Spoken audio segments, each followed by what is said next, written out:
Do you want to know how you can send Fliki an email? If yes, then this video is for you.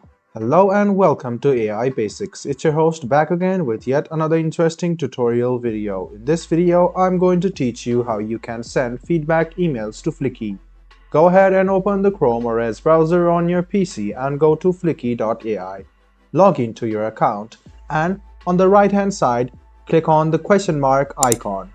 Now click Send us an email.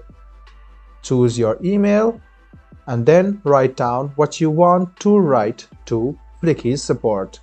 And then you can send the email and then you might get the feedback back from Fliki. So it's quite simple guys, all you need to do is go to fliki.ai, log into your account, click question mark and click send us an email. After that, choose your email, write down the mail or feedback you want to provide to Fliki and then click send. This way you can send Fliki an email. I hope this video was helpful for you. If you still have any kind of confusion, please do mention us on the comment section down below. Like the video, subscribe to the channel and do hit the bell button for more. Hope to see you in the next video as well. Until then, goodbye, take care and make sure you enjoy.